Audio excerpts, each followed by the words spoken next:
The dust from the sheriff's boots hadn't even settled when Natalie Zimmerman realized she was truly alone in the world, standing on the wooden sidewalk of Taylor, Nebraska, with nothing but the worn carpet bag at her feet and the faded blue dress on her back. It was the summer of 1876, and the heat bore down mercilessly on the small frontier town as she watched Sheriff Daniels nail the eviction notice to the door of what had been her late aunt's boarding house. Her Aunt Margaret had died 3 weeks prior from fever, and Natalie had traveled all the way from Pennsylvania to claim her inheritance, only to discover that the property had been mortgaged to the hilt, and the bank had wasted no time in reclaiming it. The lawyer had been apologetic but firm. She had until noon to vacate the premises, and noon had come and gone. "Miss Zimmerman, I am sorry," the sheriff said, tipping his hat as he walked past her. "Truly I am, but the law is the law." Natalie nodded numbly, unable to find words. She was 22 years old, and for the second time in her life, she was completely adrift. Her parents had died when she was 17, leaving her to work as a seamstress in Philadelphia. When the letter had arrived about her aunt's property, she had sold everything she owned to afford the train ticket west, certain that a fresh start awaited her. Instead, she found only more loss. She picked up her carpet bag and began walking down the main street, past the general store, past the saloon where piano music jangled through the swinging doors, past the bank that had sealed her fate. A few townspeople watched her with a mixture of pity and discomfort, but no one approached. No one offered help. In a town like Taylor, everyone had their own struggles, and charity was a luxury few could afford. The sun was beginning its descent toward the horizon when Natalie found herself at the edge of town, sitting on a wooden bench outside the telegraph office. Her stomach growled with hunger. She had perhaps $2 to her name, enough for a meal or two, but then what? The nearest city was Omaha, more than 100 miles away, and she had no means of getting there and no prospects even if she did. "You look like you could use some water." The voice startled her. She looked up to see a tall man standing before her, holding out a canteen. He was perhaps 28 or 30, with dark hair that curled slightly at his collar and eyes the color of worn leather. His face was sun-bronzed and angular, with a strong jaw shadowed by a day's worth of stubble. He wore dusty work clothes and boots that had seen better days, but there was something solid and dependable about his presence. "Thank you," Natalie said, accepting the canteen. The water was warm but clean, and she drank gratefully before handing it back. "That's very kind of you." "Brandon O'Rourke," he said, extending his hand. His grip was firm but careful, the hand of a man who knew his own strength. "I have a ranch about 5 miles north of here. Was in town for supplies when I heard about your situation." Natalie felt heat rise to her cheeks. News travels fast in small towns, I suppose. "That it does." Brandon shifted his weight, looking uncomfortable. "Look, I know we're strangers, but I have somewhere you could stay. Just temporarily, until you figure out your next move. I have a housekeeper's cottage on my property. It's been empty since Mrs. Patterson moved to live with her daughter in Lincoln. It isn't much, but it has a roof and a stove and a decent bed." Natalie stared at him, uncertain whether to be grateful or suspicious. "Why would you help me? You don't even know me." "No, I don't," Brandon admitted, "but I know what it's like to have nowhere to go. When I first came to Nebraska 7 years ago, I was sleeping in a barn loft and working for scraps until I could save enough to buy my first head of cattle. A man named Thomas Whitfield gave me a chance when no one else would. He's gone now, but I figure the best way to honor his memory is to help someone else when I can." There was sincerity in his voice that moved something in Natalie's chest. She studied his face, looking for any sign of deception or ulterior motive, but found only honest concern. "I don't want charity," she said quietly. "I'm willing to work for my keep." "Fair enough. The cottage could use a good cleaning, and I'm not much of a cook. If you're willing to help with meals and maybe some mending, we can call it even." Natalie considered her options, which took all of 3 seconds since she had exactly none. "All right, Mr. O'Rourke. I accept your offer, thank you. Brandon, please, and you're welcome." He picked up her carpet bag before she could protest. "My wagon is at the livery. We should head out before it gets too dark." The ride to Brandon's ranch was quiet at first, the wagon rolling along a rutted dirt road that cut through endless prairie grass. The land stretched out in all directions, golden and vast under the darkening sky. Natalie had never seen so much open space in her life. It was both beautiful and terrifying in its emptiness. "Have you been ranching long?" she asked, breaking the silence. 7 years, like I said. Started with 20 head of cattle and a lot of stubborn determination. I'm up to about 200 head now, plus some horses." He glanced at her. "What about you? What brings a lady from the east all the way to Nebraska?" Natalie told him about her aunt, about the inheritance that wasn't, about the long journey that had ended in disappointment. Brandon listened without interruption, his hands steady on the reins. "That's a rough turn of luck," he said when she finished. "But sometimes the path we think we're on isn't the one we're meant to follow. Maybe there's something better waiting for you out here." "Or maybe I'll end up right back where I started," Natalie said, unable to keep the bitterness from her voice. "Maybe. Or maybe you'll surprise yourself." He pointed ahead. "There it is, home." The ranch materialized out of the twilight like something from a dream. The main house was a sturdy 2-story structure built of weathered wood, with a wide porch that wrapped around the front. Behind it stood a barn, a stable, and several outbuildings. A windmill creaked rhythmically in the evening breeze, and a few cattle grazed in a nearby pasture. It wasn't grand or fancy, but it spoke of honest work and careful tending. Brandon stopped the wagon in front of a small cottage set about 50 yards from the main house. It was a simple 1-room structure with a chimney and 2 windows, but it looked solid and well-maintained. "Let me get a lamp lit," Brandon said, jumping down from the wagon. He unlocked the door and disappeared inside. A moment later, warm light spilled from the windows. Natalie climbed down from the wagon and followed him inside. The cottage was indeed small, but it was clean and furnished with the basics. A narrow bed with a simple quilt, a table with 2 chairs, a wood stove, a washstand with a basin and pitcher, and a trunk for storage. A braided rag rug covered part of the plank floor. "Like I said, it isn't much," Brandon said, setting her carpet bag on the bed. "It's wonderful," Natalie said, and she meant it. After facing the prospect of sleeping under the stars or in a ditch, the cottage felt like a palace. "Thank you, Brandon, truly." He ducked his head, looking embarrassed by her gratitude. "I'll bring you some firewood and water. There's a pump between here and the main house.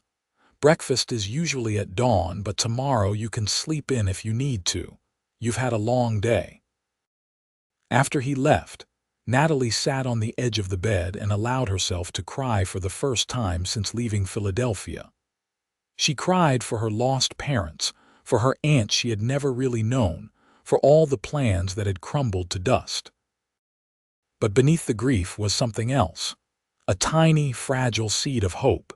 She had a place to sleep tonight. She had met someone kind. Perhaps that was enough for now. Morning came too quickly, announced by a rooster's crow and the golden light streaming through the cottage windows. Natalie washed her face in the basin and changed into her other dress, a simple brown calico that was slightly less worn than the blue. She braided her dark hair and pinned it up, then made her way to the main house. Brandon was already up, standing at the stove in his kitchen, attempting to fry eggs in a pan that was smoking alarmingly. He looked up when she knocked on the open door, relief flooding his face. "Thank God," he said. "I was about to burn down my own house." "I wasn't lying when I said I'm a terrible cook." Natalie laughed, surprised at how good it felt. "Let me help." She took over the kitchen, rescuing the eggs and starting a pot of coffee while Brandon set the table. She found flour and lard in the pantry and mixed up a batch of biscuits, sliding them into the oven. Within half an hour, they were sitting down to a proper breakfast. "This is the best meal I've had in months," Brandon said through a mouthful of biscuit. "If you cook like this every day, I'm going to have to raise your wages." "I thought I was just working for room and board," Natalie said, but she was smiling. "Well, we'll see. I'm a fair man." He finished his coffee and stood. "I need to ride out and check on the herd today. Should be back by late afternoon. Make yourself at home. If you need anything from town, there's a horse in the stable you can use. Her name is Daisy, and she's gentle as a lamb." After Brandon left, Natalie explored her new surroundings more thoroughly. The main house was larger than it looked from outside, with a parlor, a dining room, a kitchen, and 2 bedrooms upstairs. It was clean but Spartan, clearly the home of a man who spent most of his time outdoors. There were no curtains on the windows, no pictures on the walls, no feminine touches anywhere. She spent the morning cleaning the cottage and unpacking her few belongings, then turned her attention to the main house. She swept the floors, washed the windows, and aired out the rooms. In the afternoon, she walked to the creek that ran through the property and washed her spare clothes, spreading them on bushes to dry in the sun. It felt good to work, to be useful again. The physical labor kept her hands busy and her mind from dwelling on her uncertain future. By the time Brandon returned, dusty and tired, she had a pot of stew simmering on the stove and fresh bread cooling on the counter. "Something smells incredible," he said, washing up at the pump outside before coming in. They ate together at the kitchen table, and Brandon told her about his day, about the newborn calf he had found and the fence that needed mending. Natalie found herself relaxing in his presence. There was nothing threatening or inappropriate about him. He treated her with respect and genuine kindness, and she was grateful for it. This became their routine. Natalie would wake early and prepare breakfast, then spend her days cleaning, cooking, mending, and exploring the ranch. Brandon would work from dawn until dusk, tending to his cattle and the endless tasks that came with running a ranch. In the evenings, they would share a meal and conversation. As the days turned into weeks, Natalie began to feel something she hadn't felt in years: contentment. The work was hard but satisfying, and the prairie was growing on her. She loved the vast openness of the sky, the way the grass rippled like water in the wind, the stunning sunsets that painted the horizon in shades of orange and pink and gold. She was also, though she tried not to think about it too much, growing increasingly aware of Brandon. The way his eyes crinkled when he smiled, the strength in his hands when he helped her carry water from the pump, the sound of his laugh when she told him stories about her life in Philadelphia. He was patient and thoughtful, and he never once made her feel like she owed him anything beyond their agreed-upon arrangement. One evening in early August, about 6 weeks after her arrival, they were sitting on the porch of the main house after dinner, watching the stars emerge in the darkening sky. The heat of the day had given way to a pleasant coolness, and cicadas sang in the grass. "I've been thinking," Brandon said, his voice careful. "Winter's going to be here before we know it, and that cottage isn't insulated well enough for the cold. You should move into the main house. There's a spare bedroom upstairs, and it would be warmer and safer." Natalie's heart skipped. "I don't know if that's appropriate. People might talk." "Let them talk. This is my property and you're my employee." Besides, the nearest neighbor is 3 miles away. I don't care much what people think, but I do care about you freezing to death when December comes. You care about me." The words were out before she could stop them. Brandon turned to look at her, and in the fading light his expression was unguarded and vulnerable. "Yes," he said simply. "I do. You've become important to me, Natalie. I look forward to coming home at the end of the day because I know you'll be here. I look forward to our meals together, to hearing your thoughts about things. I don't want you to feel obligated to stay if you want to leave, but I hope you won't. Leave, I mean." Natalie's breath caught in her chest. "I don't want to leave." "Good." Brandon smiled, and it transformed his whole face. "That's good." They sat in comfortable silence for a while longer, and when Natalie finally stood to return to her cottage, Brandon walked her there as he always did. But this time, when they reached her door, he took her hand gently in his. "Sleep well, Natalie." "You too, Brandon." She lay awake for a long time that night, her hand still tingling where he had touched it, her heart full of feelings she wasn't quite ready to name. The following weeks brought a subtle shift in their relationship. Nothing improper occurred, but there was a new awareness between them, a charged quality to their conversations and glances. Brandon began teaching Natalie to ride properly, and they would take evening rides together across the prairie. He showed her the landmarks of his property, the places that were special to him, sharing pieces of his life and history. In turn, Natalie opened up about her own past, about her parents and their small tailor shop in Philadelphia, about her dreams of having a family of her own someday, a real home where she belonged. Brandon listened to everything with genuine interest, and she felt seen and heard in a way she never had before. One Saturday, in late August, Brandon announced they needed to go into Taylor for supplies. It was Natalie's first time back in town since the day of her eviction, and she felt nervous as they rode down the main street in Brandon's wagon. Several townspeople stared at them openly, and Natalie heard whispers as they passed. She kept her head high, refusing to show her discomfort. Brandon, sensing her tension, reached over and squeezed her hand briefly. "Ignore them," he said quietly. "You have nothing to be ashamed of." At the general store, the proprietor, Mr. Henderson, greeted them cordially enough and filled their order for flour, coffee, sugar, and other staples. But when an older woman entered the store and saw Natalie, she sniffed loudly and turned her back. "Well, I never," the woman said to Mr. Henderson in a voice clearly meant to be overheard. "A young woman living alone with a bachelor. It's scandalous." Brandon's jaw tightened. He opened his mouth to respond, but Natalie touched his arm, shaking her head.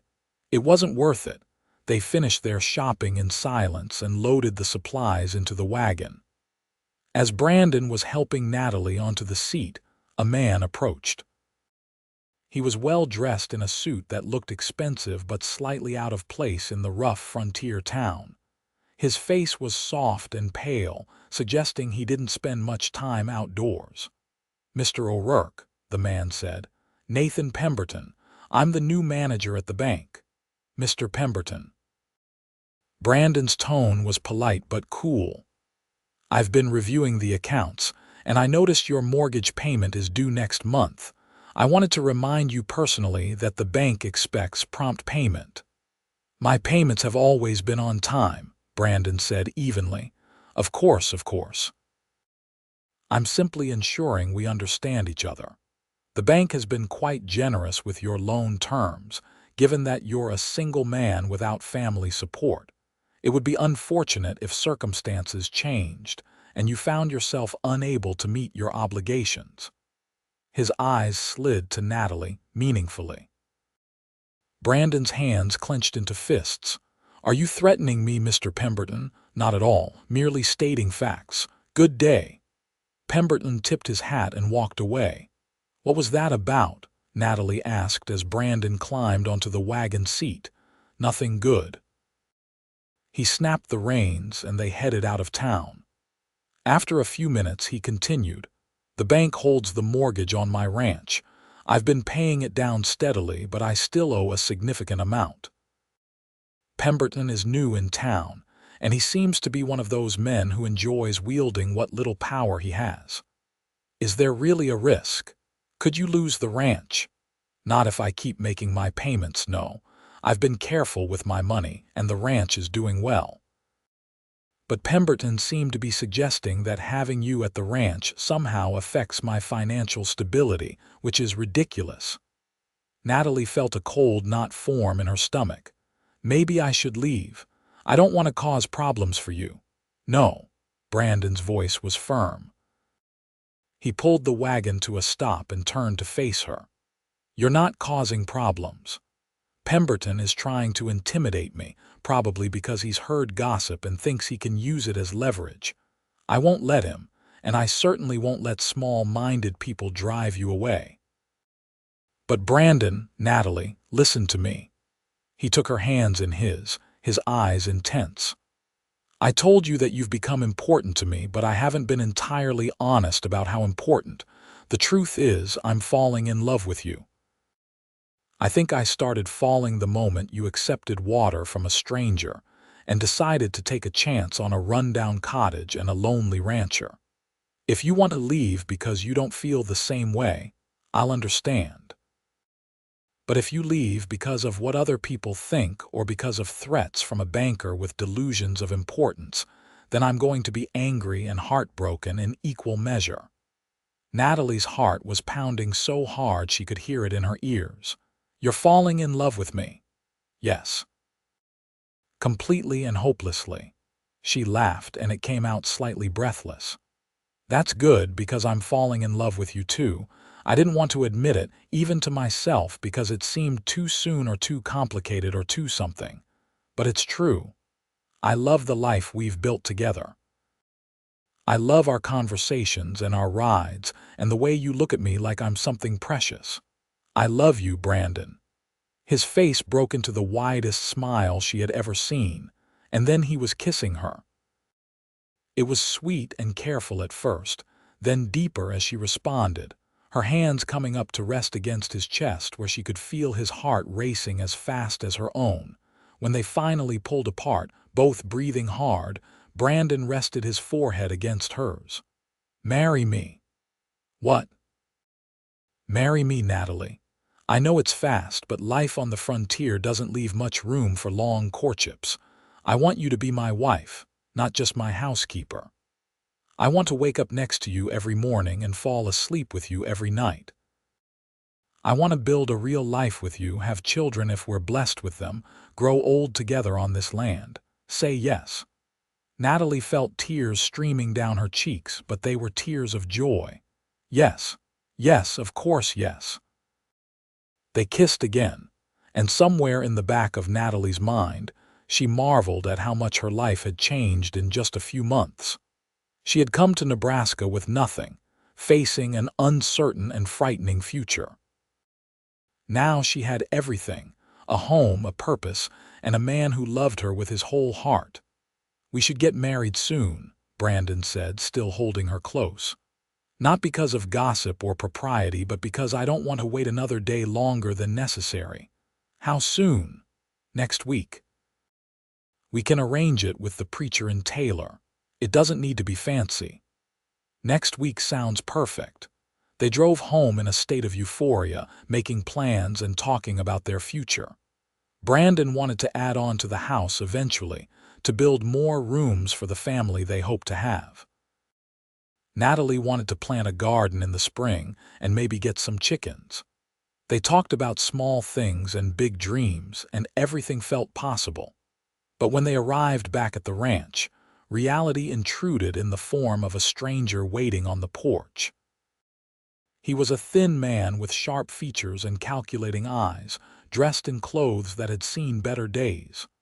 "Mr. O'Rourke," the man said, standing as they approached. "Who's asking?" "My name is Samuel Garrett. I'm a land surveyor.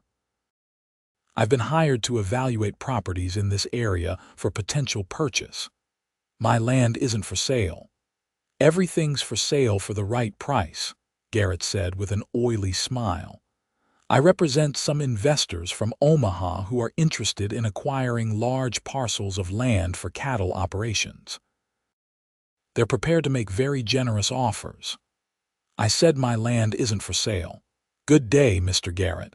Garrett's smile didn't waver, but his eyes went cold. You should think carefully before refusing, Mr. O'Rourke. My clients are accustomed to getting what they want. It would be easier for everyone if you simply accepted their offer when it comes. Is that a threat? Just friendly advice. I'd hate to see you encounter difficulties that could have been avoided. Garrett tipped his hat. I'll be in touch. He walked to his horse, mounted, and rode away without looking back. What was that about? Natalie asked, troubled. I don't know, but I don't like it. Brandon's face was grim. First Pemberton at the bank, now this surveyor. Something doesn't feel right. Over the next few days, more pieces of the puzzle fell into place. Brandon learned from his nearest neighbor, Tom Sullivan, that several ranchers in the area had received similar visits from Garrett. Those who refused to sell had experienced odd problems. Fences cut, cattle spooked, water sources mysteriously contaminated. It's like someone's trying to drive people off their land, Tom said. He was a weathered man in his 50s who had been ranching in Nebraska for 20 years. I told Garrett to go to hell, and the next week someone started a grass fire that nearly reached my buildings. Lucky the wind shifted. Have you reported this to the sheriff? Brandon asked. I did. He says there's no proof of wrongdoing. The fire could have been started by lightning or a careless traveler. The other incidents could be accidents or the work of drifters. Without catching someone in the act, there's nothing he can do. Brandon shared this information with Natalie that evening as they sat in the main house. She had moved into the spare bedroom as he had suggested, though they were careful to maintain propriety until after the wedding. I'm worried, she admitted. What if they do something to hurt you or damage the ranch? I won't let them scare me off my own land, Brandon said firmly. I've worked too hard to build this place, and now I have even more reason to protect it. This is going to be our home, Natalie, our children's inheritance. I'll do whatever it takes to keep it safe. I know you will. I just wish I could do more to help. Brandon pulled her close, wrapping his arms around her. You already do. Having you here, knowing we're building a life together, gives me strength. We'll face whatever comes as a team. The wedding took place the following Saturday at the small church in Taylor. It was a simple ceremony, attended by Tom Sullivan and his wife Martha, who had insisted on being there despite only having met Natalie once. The preacher, Reverend Hayes, was a kind man in his 60s who asked no uncomfortable questions and seemed genuinely happy to be marrying them. Natalie wore her best dress, which wasn't much, but Martha had brought her a beautiful lace collar that had been her own mother's. Brandon wore a new shirt he had purchased for the occasion and actually looked nervous, which Natalie found endearing. When Reverend Hayes pronounced them man and wife, Brandon kissed her tenderly, and Natalie felt like her heart might burst with happiness. They were married. After everything she had been through, all the loss and uncertainty, she had found her place in the world. The celebration was brief.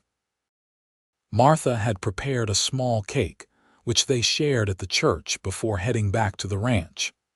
Tom and Martha rode with them, staying for a simple dinner that Natalie had prepared that morning. As the sun set and their guests departed, Brandon and Natalie finally found themselves alone as husband and wife. Brandon led her upstairs to his bedroom, which was now theirs. He had clearly made an effort to make it welcoming, with fresh linens on the bed and wildflowers in a jar on the dresser. The sight of it made Natalie's eyes sting with tears. You're crying, Brandon said, concern flooding his face. What's wrong? Nothing's wrong. Everything's right. I'm just so happy, and I never thought I would be again." He cupped her face in his hands, his thumbs wiping away her tears. "I'm going to spend the rest of my life making sure you stay happy." That night, they consummated their marriage with a tenderness and passion that left them both breathless and amazed. Natalie had been nervous, knowing she lacked experience, but Brandon was patient and loving, making her feel cherished and desired. Afterward, they lay tangled together in the darkness, and Natalie thought she had never felt so complete. The next few weeks passed in a blissful haze. Natalie discovered that married life suited her perfectly. She loved waking up next to Brandon, loved the domestic intimacy of their daily routine, loved the nights when they would hold each other and talk about their dreams for the future. But the trouble they had been worried about didn't disappear. One morning in mid-September, Brandon rode out to check on the herd and discovered that someone had cut a section of his fence during the night, and about 20 head of cattle had wandered off. It took him 2 days to round them all up, and one was never found. A week later, the barn door was found open, and 2 of his best horses were missing. They eventually turned up at a neighboring ranch, but Brandon was certain they had been deliberately let loose. The final straw came in early October. Brandon and Tom Sullivan had ridden into Taylor together to report the incidents to the sheriff again. While they were gone, a man showed up at the ranch, claiming to be a federal land agent. He told Natalie that there was a problem with Brandon's land deed, and that he needed to come to the land office in Omaha immediately to resolve it. If he doesn't come within the week, the claim could be invalidated, the man said. He was middle-aged and official-looking, with a briefcase full of papers that seemed authentic. Natalie was shaken but tried to get as much information as possible. She asked for documentation, for the man's credentials, for anything that would prove his story. He provided papers that looked official, though she had no way of knowing if they were genuine. When Brandon returned and she told him what had happened, his face went pale with anger. "It's not real," he said, examining the papers. "Look at this. The signature is forged. I've seen enough federal documents to know what they should look like. This is another attempt to scare me off my land. But what if it is real? What if there really is a problem with your deed? There isn't. I filed everything properly when I bought this land. But I'm going to ride to Omaha anyway and confirm it at the land office. I'll also file a formal complaint about the harassment." "I'm coming with you," Natalie said firmly. "It's a hard 2-day ride." "I don't care. We're married now. We face things together, remember." Brandon smiled and pulled her into his arms. Together. Always. They left the next morning, leaving Tom Sullivan to watch over the ranch in their absence. The ride to Omaha was indeed difficult, especially for Natalie, who wasn't accustomed to spending so many hours in the saddle. But Brandon was patient, and they took breaks when she needed them. Omaha was the largest city Natalie had seen since leaving Philadelphia, bustling with people and commerce. They found a modest hotel and checked in, then headed to the federal land office first thing the next morning. The clerk there confirmed what Brandon had suspected. His land deed was perfectly legitimate, and there were no outstanding issues with his claim. No federal agent had been dispatched to Taylor regarding his property. When Brandon showed him the forged papers, the clerk's face grew serious. "This is fraud. You should report it to the marshal." They did exactly that, meeting with Marshal Thomas Garrett, no relation to Samuel Garrett, the surveyor, and laying out everything that had happened. The visits from the surveyor, the incidents at the ranch, the forged documents. The marshal listened intently, taking notes. "This sounds like a land grab operation," he said. "We've seen this before. Unscrupulous investors identify valuable properties, then harass the owners until they're willing to sell cheap just to escape the harassment. Sometimes they use legal tricks, sometimes intimidation, sometimes outright violence. What can we do about it? Brandon asked. Keep documenting everything. If you can catch someone in the act of vandalism or trespassing, have them arrested. I'll send a telegram to the sheriff in Taylor, letting him know about the fraudulent documents. That might make him take your complaints more seriously. The marshal paused. I have to warn you, though. The people behind these operations usually have money and connections. They can make your life very difficult. They already are, Brandon said grimly. That night, lying in their hotel room, Natalie voiced the fear that had been growing in her heart. Maybe we should just sell. Move somewhere else and start over. It's not worth it if you get hurt. Brandon was silent for a long moment. I've thought about that, but if we run, where does it stop? What's to prevent the same thing from happening again? Besides, that ranch is ours. It's where we're building our life. I won't give it up without a fight. Then I'll fight with you. He pulled her close, burying his face in her hair. I don't deserve you. Yes, you do. We deserve each other. We deserve happiness and safety and a future. We'll find a way to protect it. They returned to Taylor 2 days later to find that Tom Sullivan had news. While they were gone, Nathan Pemberton from the bank had been asking questions around town, trying to find out if Brandon's mortgage payments were truly up to date. More significantly, Pemberton had been seen having dinner with Samuel Garrett at the hotel.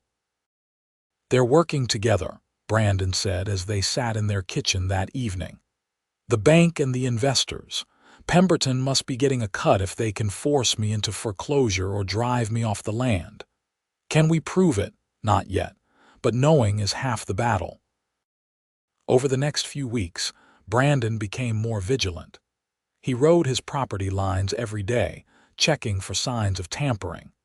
He reinforced the fences and installed new locks on all the outbuildings. Tom Sullivan and a few other neighboring ranchers, all of whom had received similar pressure, started coordinating, watching out for each other and sharing information.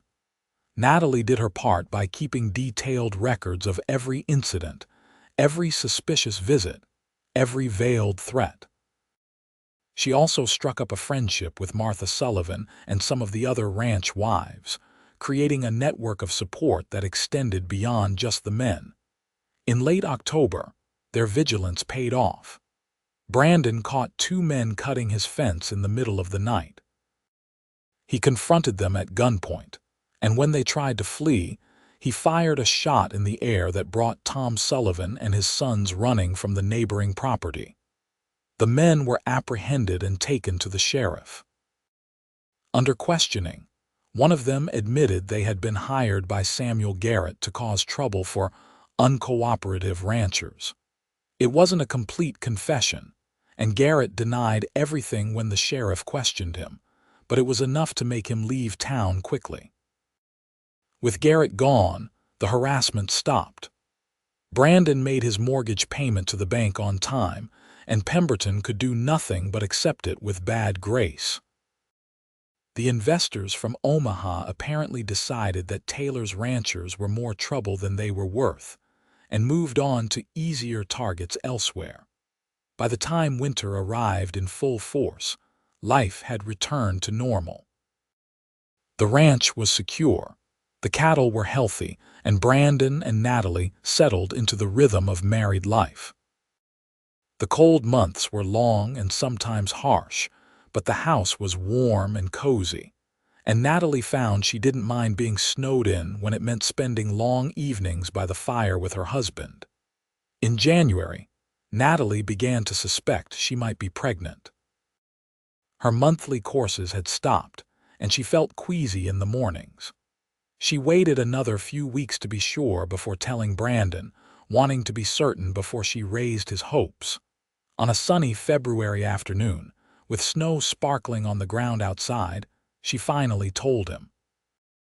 He was repairing a harness in the barn when she found him, and she stood in the doorway, nervous and excited at the same time. "Brandon, I have something to tell you." He looked up from his work, immediately sensing the importance of the moment. "What is it?" "I'm going to have a baby." "We're going to have a baby." The harness fell from his hands, forgotten. He crossed the barn in 3 long strides and swept her up in his arms, spinning her around until she laughed and begged him to stop. "We're having a baby," he repeated, his voice full of wonder. "When?" "I think late summer, maybe August." He set her down carefully as if she were made of glass and placed his hand gently on her still flat stomach. "A baby, our baby. Are you happy?" "Happy, Natalie, I'm beyond happy. I'm terrified and thrilled and grateful all at once." He kissed her softly. "You've given me everything I never knew I wanted." The pregnancy progressed smoothly. Martha Sullivan became an invaluable source of advice and support, having raised 4 children of her own. Brandon became even more protective than usual, insisting that Natalie rest more and lift nothing heavy. She found his concern endearing, even when it bordered on excessive. Spring came, and with it, new life on the ranch. Calves were born, the grass turned green, and Natalie's garden began to flourish. Her belly grew round and full, and she loved watching Brandon's face light up whenever the baby kicked. In early August, when the summer heat was at its peak, Natalie's labor began. Martha Sullivan came to stay at the ranch, bringing her daughter who had some experience with midwifery. Brandon was banished to the barn, where Tom Sullivan kept him company and tried to distract him from his worry. The labor was long and difficult, lasting through the night and into the next day. Brandon wore a path in the barn floor with his pacing, jumping at every sound from the house. When he finally heard the thin, angry cry of a newborn, he nearly collapsed with relief. Martha appeared in the barn doorway, tired but smiling. "You have a son, Brandon, a healthy baby boy, and Natalie is doing well." Brandon ran to the house, taking the stairs 2 at a time. Natalie was propped up in bed, exhausted but radiant, holding a tiny bundle wrapped in a blanket. When she saw him, her face lit up with a tired smile. "Come meet your son," she said. Brandon approached slowly, almost reverently. The baby was red-faced and wrinkled, with a shock of dark hair and tiny fists waving in the air. He was the most beautiful thing Brandon had ever seen, except for his wife. "He's perfect," Brandon whispered. "You're both perfect." "You want to hold him?" Brandon nodded, unable to speak.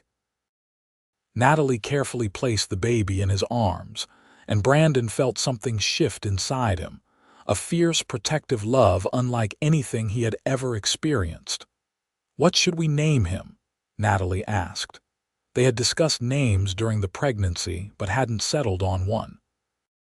Now, holding his son, Brandon knew. "Thomas," he said. "After Thomas Whitfield, the man who gave me a chance when I needed one. Thomas O'Rourke." "Thomas," Natalie repeated, testing the name. "It's perfect. Hello, Thomas. Welcome to the world." The first few weeks with a newborn were exhausting but joyful. Thomas was a good baby, healthy and strong-lunged. Brandon proved to be a devoted father, walking the floor with his son at night when he cried, changing nappies without complaint, and staring at him for hours with a look of absolute wonder on his face. Natalie recovered from the birth slowly but surely, and by September she was back to managing the household, though Brandon insisted on hiring a girl from town to help with the heavier work. The girl, Emily, was 16 and eager to learn, and she proved to be a godsend. As autumn painted the prairie in shades of gold and amber, the ranch continued to prosper. Brandon's herd had grown, and he was able to hire a permanent ranch hand, a young man named Peter who was hardworking and trustworthy. With the extra help, Brandon had more time to spend with his family, which he treasured. One evening in late October, almost exactly a year after the trouble with Garrett and Pemberton, Brandon and Natalie sat on their porch, watching the sunset. Thomas was asleep in his cradle beside them, and the peace of the moment felt profound. "You ever think about where you were a year ago?" Brandon asked, taking Natalie's hand. "All the time. A year ago I was terrified. I had no home, no prospects, no hope. And then you offered me somewhere to go. Best decision I ever made." "I was thinking," Natalie said slowly, "about how strange life is. I came to Nebraska expecting to inherit a boarding house, and I lost everything. But if I had gotten that inheritance, I never would have met you. I would have been running a boarding house in town, and you would have been out here on your ranch, and our paths never would have crossed. So you're saying it was fate? Maybe, or maybe just extraordinary luck. Either way, I'm grateful." Brandon stood and pulled her to her feet, wrapping his arms around her. "I love you, Natalie O'Rourke. Thank you for taking a chance on a lonely rancher. I love you too, and you're not lonely anymore." "No, I'm not. I have everything I need right here." They stood together in the fading light, holding each other, their baby sleeping peacefully beside them. It wasn't the life Natalie had planned or expected, but it was perfect nonetheless. The years that followed were full of the joys and challenges that come with building a life together. In the spring of 1879, Natalie gave birth to their second child, a daughter they named Margaret after Natalie's aunt. Brandon was delighted with his little girl, who had Natalie's dark eyes and her mother's stubborn streak. In 1881, another son arrived, whom they named Samuel, and in 1883, another daughter, Lucy.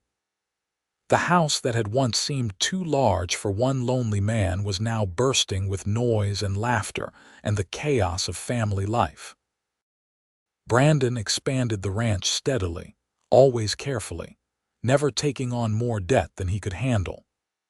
By 1885, he owned twice as much land as when Natalie had first arrived, and his reputation as a fair dealer and honest rancher was well established throughout the territory.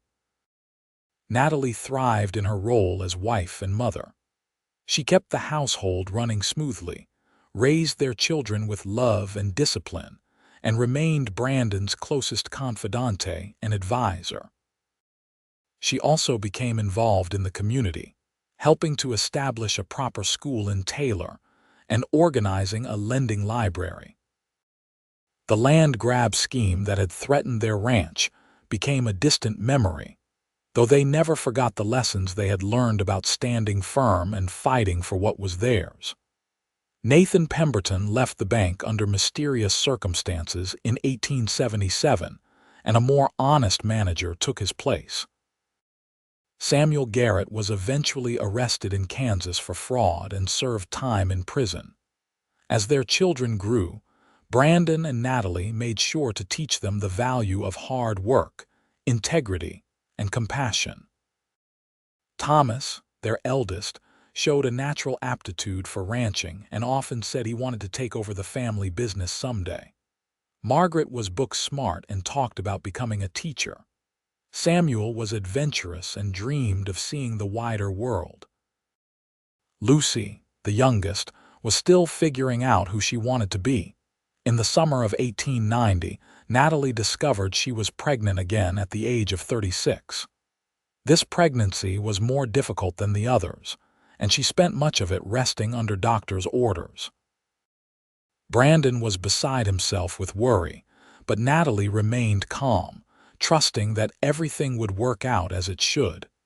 In February of 1891, she gave birth to twin boys, Matthew and Michael.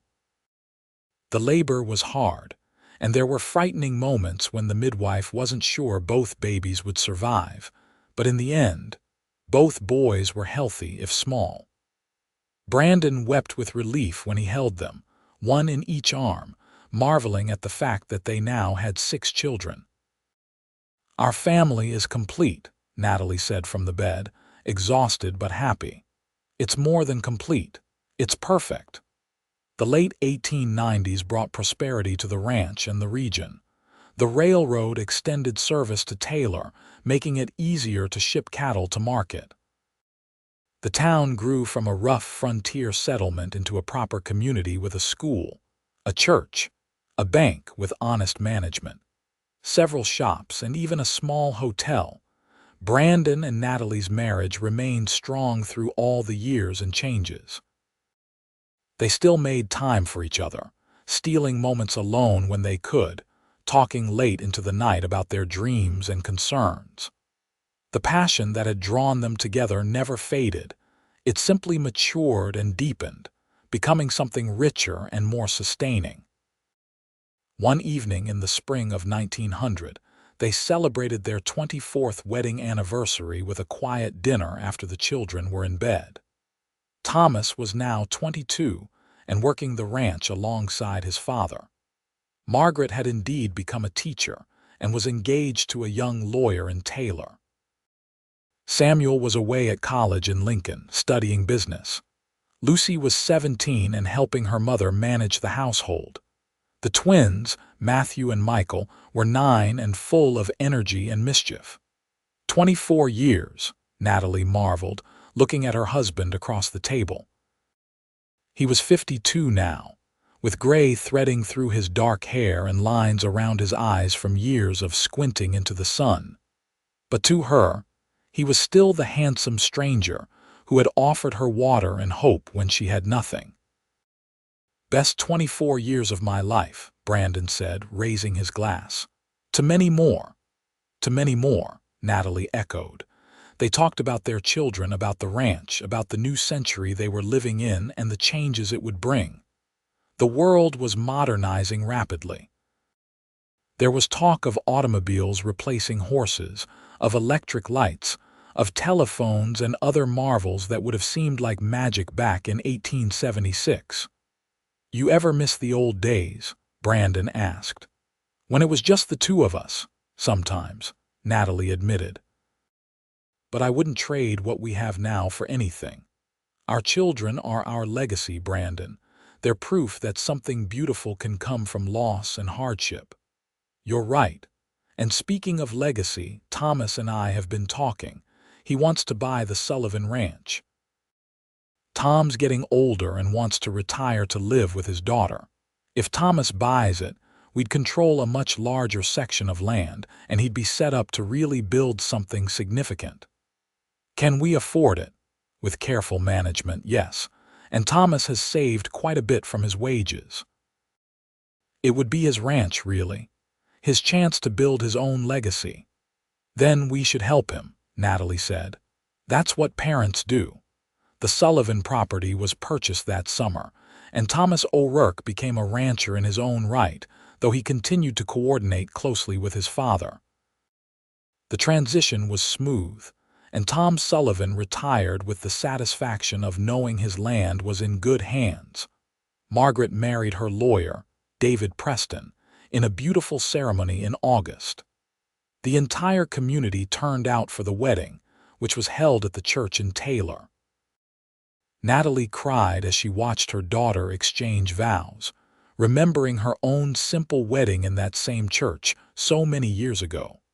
The early 1900s passed in a blur of activity and life. Samuel returned from college and started a freight business, hauling goods between Taylor and Omaha. Lucy married a neighboring rancher's son and moved to a property just a few miles away. The twins grew into strapping young men who helped their father and brother with the ranch work. In 1910, Brandon and Natalie became grandparents for the first time when Margaret gave birth to a daughter. More grandchildren followed over the next few years, from both Thomas and Lucy. The house that had once seemed so empty was now always full of visitors, of grandchildren running through the rooms, of family dinners that required 3 tables pushed together. On a warm June evening in 1915, Brandon and Natalie sat on their porch, watching the sun set over land they had fought for and nurtured for nearly 40 years. They were both showing their age now. Brandon was 67, his hair completely white, his movements slower but still sure.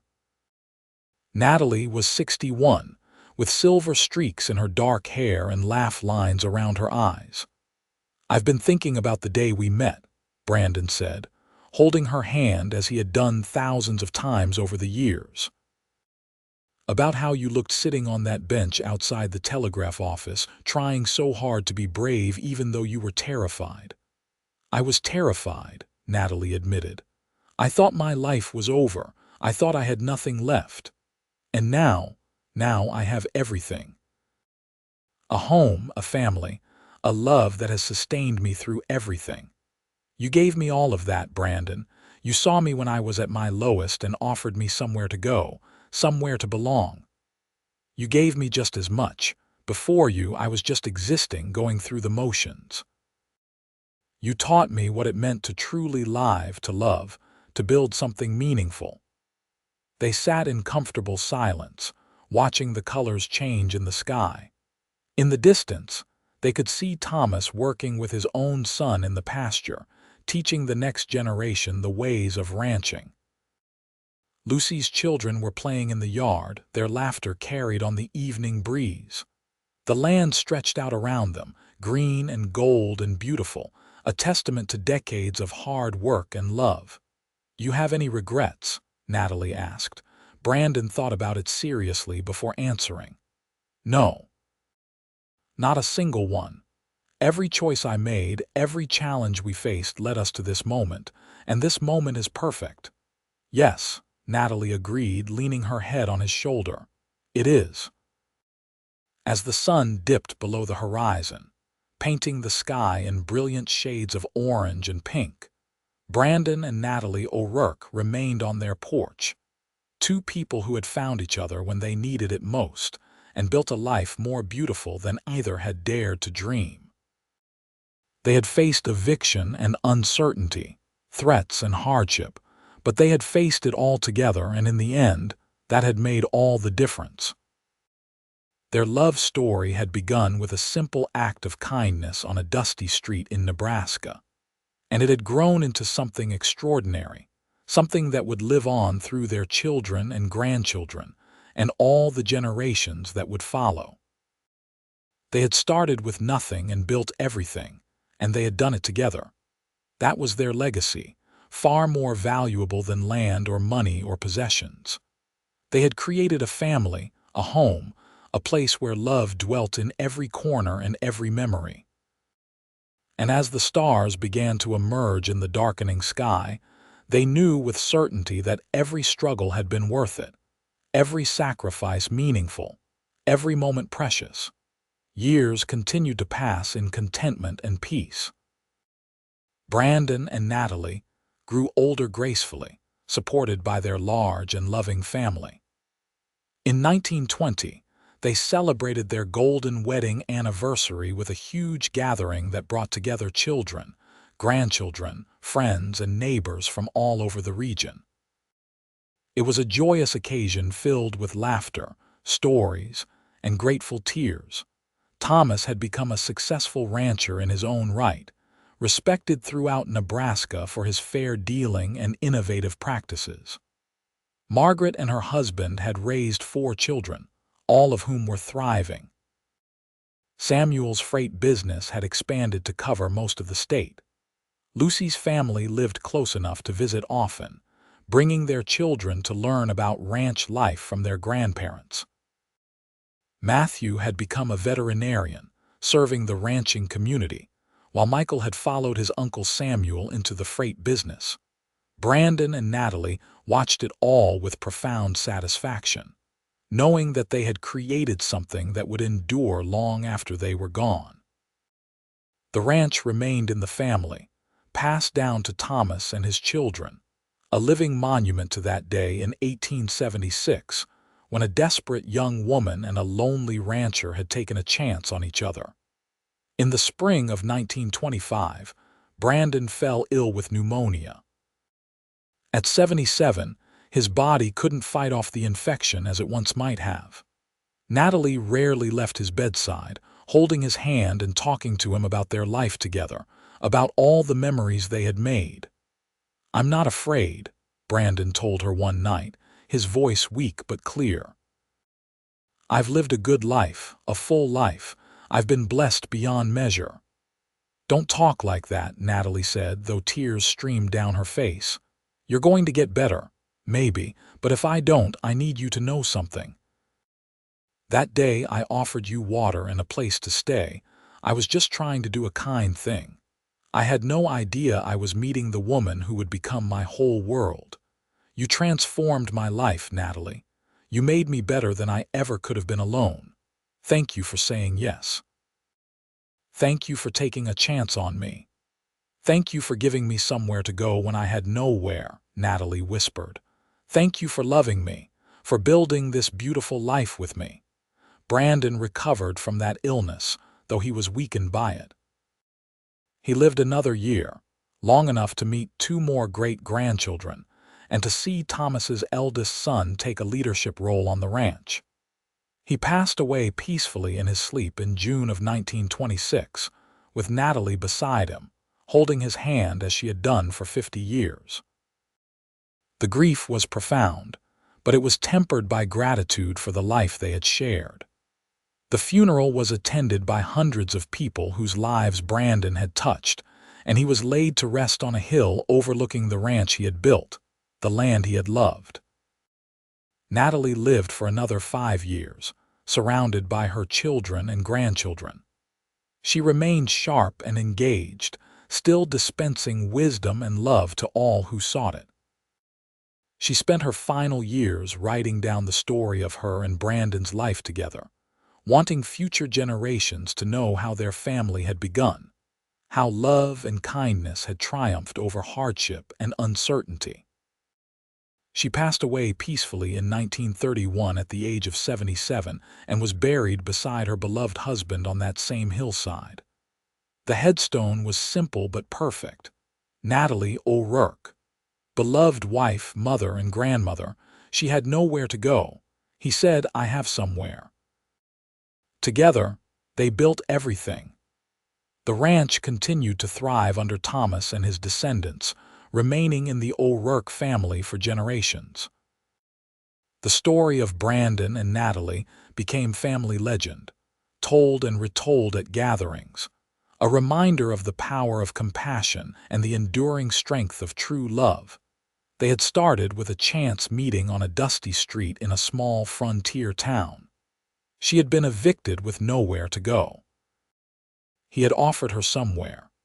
From that simple beginning had grown a love story that spanned decades, a family that would number in the hundreds, and a legacy that would endure far beyond their own lifetimes. Their story was one of hope triumphant, of love conquering adversity, of 2 people who found in each other exactly what they needed to become more than they ever could have been alone. It was a testament to the fact that sometimes the worst moments in life lead to the best outcomes, that endings can become beginnings, and that kindness offered to a stranger can change the entire course of history. Brandon and Natalie O'Rourke had built something beautiful from nothing, had created light from darkness, had turned a moment of desperation into a lifetime of joy. Their love had been tested by hardship and strengthened by challenges, and in the end, it had proven strong enough to withstand everything the world threw at them. They had found each other when they both needed it most, and they had held on tight, never letting go, building a life and a love that would be remembered and celebrated for generations to come. And in the end, that was the greatest legacy of all. Not the land or the prosperity or even the large family, but the simple, powerful proof that love, real love, endures forever.